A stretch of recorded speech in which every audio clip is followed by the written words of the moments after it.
ஒரு அழகான அடர்ந்த காட்டில் ராமு என்ற ஒரு குட்டி யானை இருந்தது. ராமுவுக்கு எப்போதுமே மற்றவர்களை கேலி செய்து விளையாடுவதுதான் ரொம்ப பிடிக்கும்.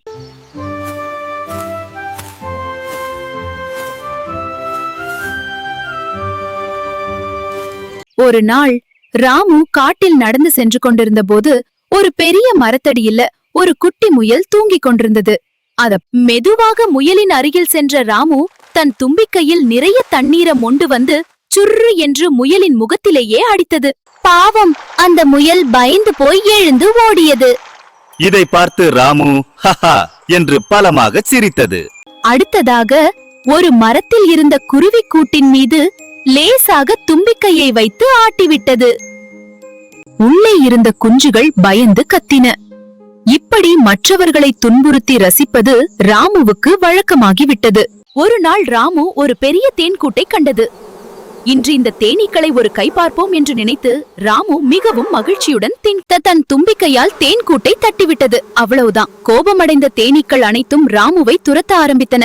ராமு பயந்து போய் ஓடியது. தன் தும்பிக்கையால் தேன்கூட்டை தட்டிவிட்டது. அவ்வளவுதான். கோபமடைந்த தேனீக்கள் அனைத்தும் ராமுவை துரத்த ஆரம்பித்தன. ராமு பயந்து போய் ஓடியது. அம்மா, வலிக்குதே, யாராவது காப்பாத்துங்க. யாரிடமும் சொல்லாமல் ராமு கேலி செய்த முயலும் குருவிகளும் பாருங்கள், ராமுவை காப்பாற்ற எவ்வளவு வேகமாக ஓடி வருகின்றன. ராமு, சீக்கிரம் அந்த பக்கம் இருக்கும் குளத்துக்குள் குதி.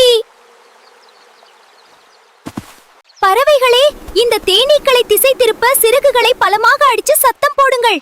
அப்போதுதான் இந்த சிறிய குட்டி யானை காப்பாற்றப்படும். ராமு உடனே குளத்தில் குதித்து தன்னை காப்பாற்றிக் கொண்டது. சிறிது நேரம் கழித்து வெளியே வந்த ராமுவுக்கு தன் தவறு புரிந்தது. நாம் மற்றவர்களுக்கு செய்யும் தீமை நமக்கே திரும்ப வரும். மற்றவர்களுக்கு உதவி செய்தால் நமக்கும் உதவி கிடைக்கும். ராமு அன்று முதல் மற்ற விலங்குகளுடன் நண்பனாக பழக ஆரம்பித்தது. இப்போது ராமு காட்டின் செல்லப்பிள்ளை.